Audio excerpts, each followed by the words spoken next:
Greetings, fellow action figure connoisseurs, and welcome to another episode of Digital Caveman Presents Marvel Monday.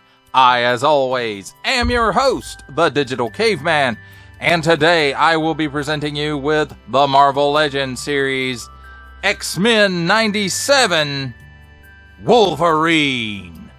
Let's get into it!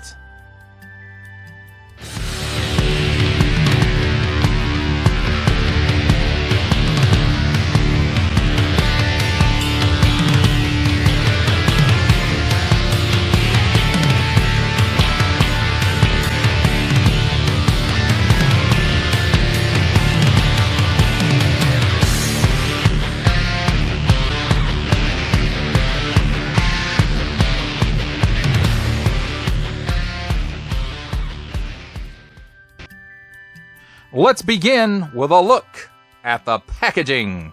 And here we have Marvel Studios X-Men 97. And then we have a shot of the first wave of characters in their animated form. And there's Wolverine, which is just a larger piece of artwork of this. Nice big blister showcasing the figure and his accessories. Wolverine 4 and up. Warning! Don't stick things in your pie hole that do not belong there, and Hasbro print. And on the back, we have Marvel Legends Series, and then we have what's most likely a nice digital render of the figure. At least that's what I'm going to say it is. And then that's what these are as well. The X-Men logo, and the cross sale of Magneto, this figure Wolverine, Rogue, Storm, Bishop, and Gambit. And there it says, also available, each sold separately, blah, blah, blah, blah, blah. And then, there it says again, each sold separately, subject to availability. Colors and decorations may vary. Recycled print. Attention, don't stick things in your French pie hole that do not belong there. Warning, attention, Octung. Don't stick things in any other language pie hole that do not belong there. Don't give it to baby, small print, fine print, legalese print, main China print, some symbols I'm not going to learn, a barcode, and then some more small, fine legalese print, another symbol I'm not going to learn, Marvel print, Hasbro print, and that, my friends, is a look at the packaging. Let's take a look at the figure and his accessories. And first up, we have handy dandy tweezers to help us take a look at the accessories. And first up, let's take a look at his removed hood, where it will hang over his neck. And, you know, it's not something we haven't seen before. We've seen this plenty in Marvel Legends, at least recently. So I think it's a nice addition when they come with unmasked heads that they also come with this, so that it kind of gives it that realistic look. And next up we have, he's got a pair of unclawed fists. Again, not something we haven't seen in the line before. In fact, all recent Wolverines pretty much come with these, I do believe. Don't quote me on that. I could be mistaken, but I'm pretty sure we have seen these fists before. Nice molded details. Nice paint apps here for, I guess, the glove guards. And then they are on in and out hinges. And everything I just said about the other one all applies to this one as well. It's just the opposite side. So, and again, you know, I'm pretty sure we've seen those fists before. This masked head is more than likely, I don't have the VHS Wolverine. I didn't like the cell shading on those figures, so I didn't pick that one up. But I'm pretty sure this is probably reused from that. I could be mistaken though. It could be an all new mold.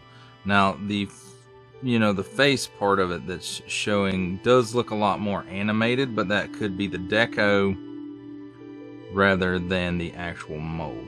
But I do like this. I like the silhouette of the wide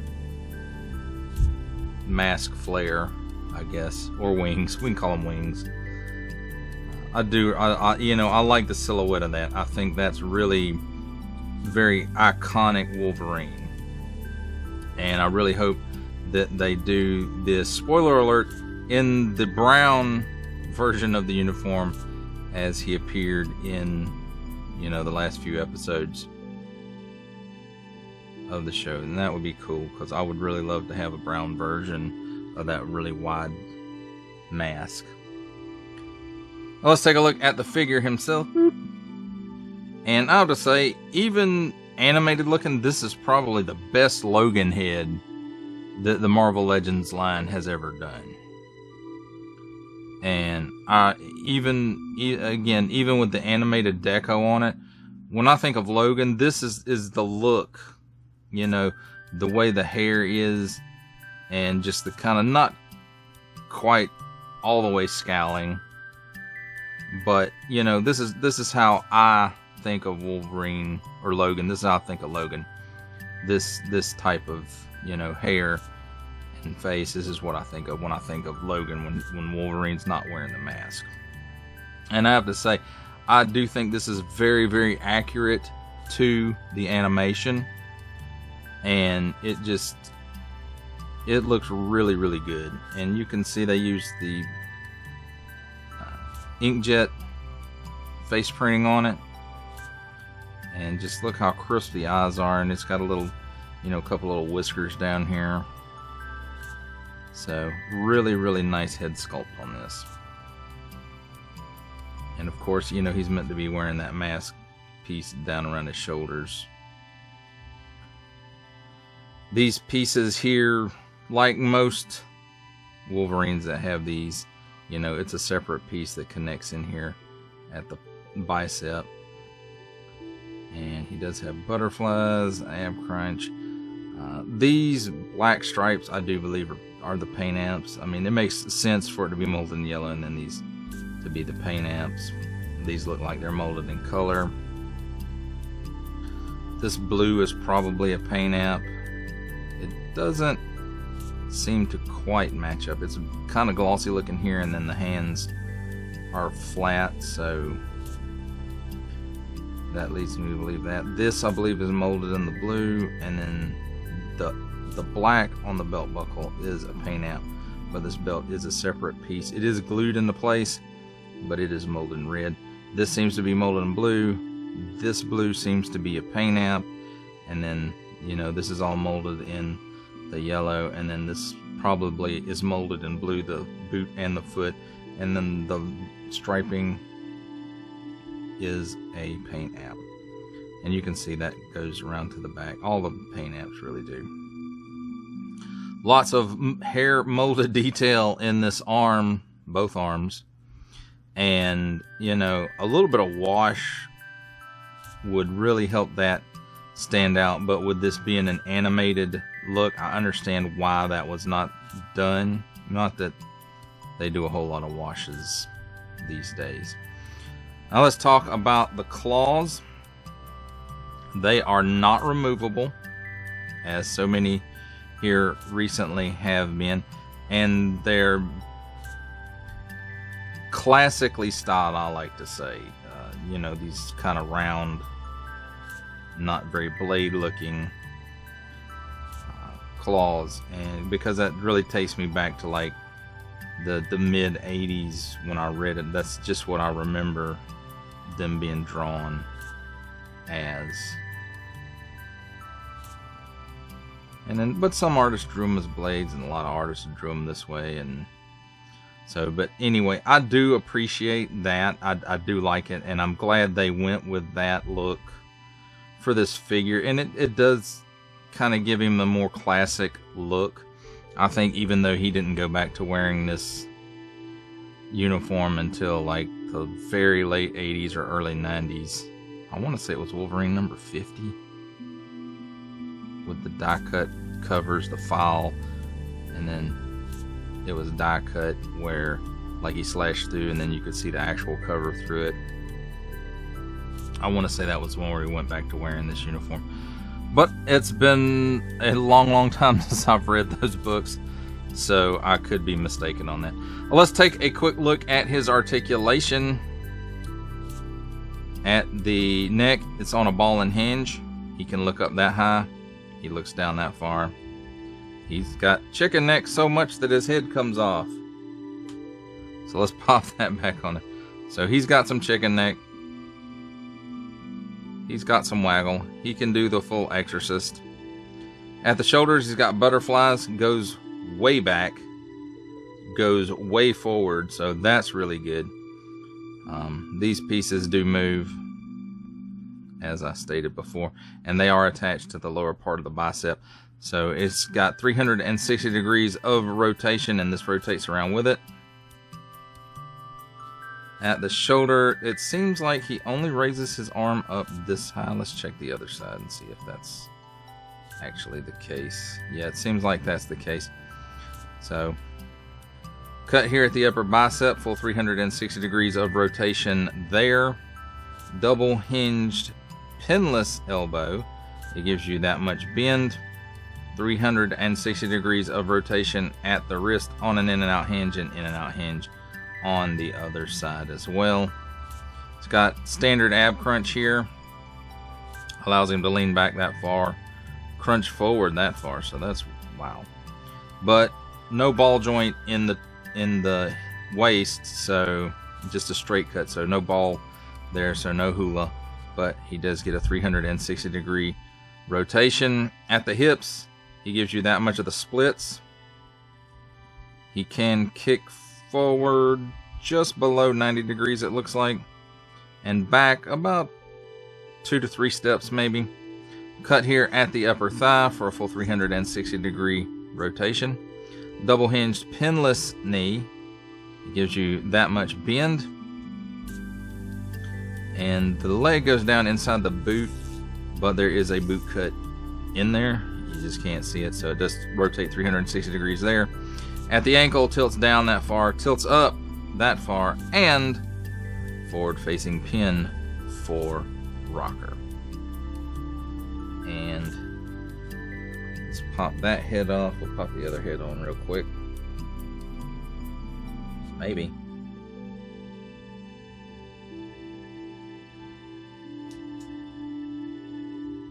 So there we go. That's how it looks with the mask on. Pop this piece on here, and you see it doesn't sit great. I think with a little bit of heat, and you can mash it down and it'll be fine. But with the unmasked head, you know, that's supposed to go down around there, and that's how that looks. So there you have it, my friends, a look at the figure and his accessories. It's time for my favorite part of a review, comparisons. And here we have the Marvel Legends Series X-Men 97 Wolverine. With the Marvel Legends Series, I want to say he was the Apocalypse Build-A-Figure Wave Wolverine. The Love Triangle 3-pack Marvel Legends Wolverine. And the 80th anniversary Marvel Comics Wolverine from the Wolverine and Hulk 2-pack. For our final set of comparisons, here we have the Marvel Legends Series X-Men 97 Wolverine. With our final Marvel Legends comparison making his cameo appearance, Stan the Man Lee from G.I. Joe Classified Series, the Hasbro Pulse exclusive Regal variant Cobra Commander. From Star Wars The Black Series, the Archive Edition 501st Legion Clone Trooper. And for a 7-inch scale comparison, from the Masters of the Universe Masterverse line, the 40th Anniversary He-Man. For final thoughts on the Marvel Legends Series X-Men 97 Wolverine, I have to say this is an excellently done figure.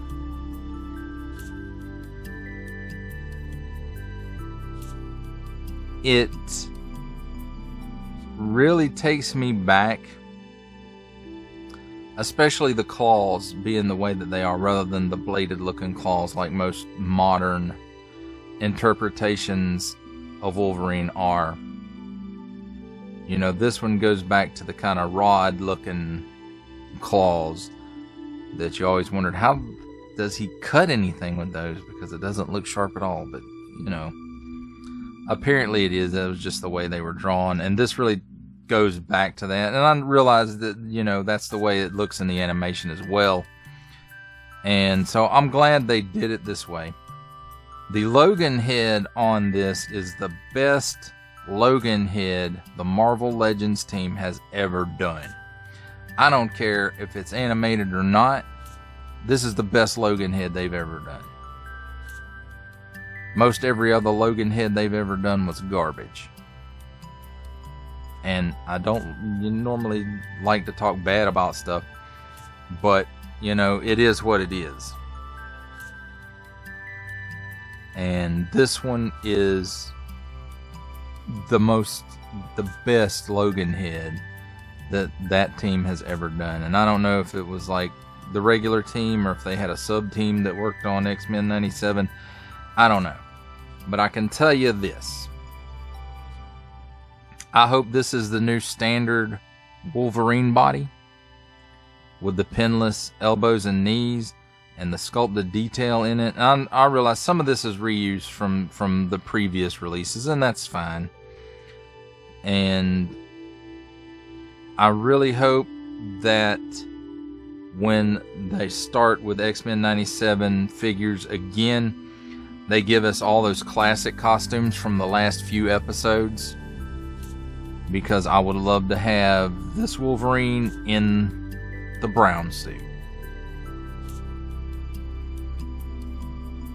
I'd also love to have Scott in his, you know, I think of that as his classic uniform. And, you know, and as far as the masked head goes on this, I already put it up. I should have put it out here. But I love the way that the mask, the wings on it flare out rather than back. And I think that cuts an amazing silhouette for Wolverine. Now, as far as, you know, negatives for this figure, you know, the way the claws are, it's not going to appeal to everybody. You know, that just is, that's how it is. My biggest issue with this is the way that the pulled back mask rests on the shoulder. You can see as it goes around how it kind of gaps up. But I think I can fix that with a little bit of heat. And then mold it a little bit. And I think it'll be fine after that. But I think this is an issue that always has plagued that particular piece. But this Wolverine is great. If you can still get your hands on it at a respectable price, which for me means close to retail, then by all means, I don't think you will be disappointed in this figure. This is probably the best Wolverine figure that Marvel Legends has ever done. And I say this is, you know, I would have to pull out the Wolverine 5-pack, you know, the bare-chested and the brown suit Wolverine, and compare those heads now that I think about it. But just right off the bat, this one just is this head is very good. So it's awesome. And again, if you can still find this guy at a reasonable price, a respectable price, a price that I guess you're willing to pay, that's up to each individual, I suppose, then I don't really think you'll be disappointed in this. If you're a fan of the show, if you're a fan of Wolverine, if you just want a really great Logan head, here it is, my friends. Well, that does it for the review. I hope you enjoyed it. I enjoyed making it. Only support from viewers like you make this programming possible. Each view does count, and I do appreciate each and every single view that I receive. Thank you, and thank you so very, very much for supporting this channel through viewing. If you're interested in supporting my channel further, I am now offering memberships at various tiers. Click the join button on my YouTube page, or check this video's description for the link, and see if any membership offers are right for you, but only if you are in a position to do so. Comment below, like, share, subscribe if you would like to see more content or just help the channel grow, or both, that's even better. And don't forget to ding that bell so that in the future you will be notified as my new content becomes available. That's a wrap, folks. I'll see you next time.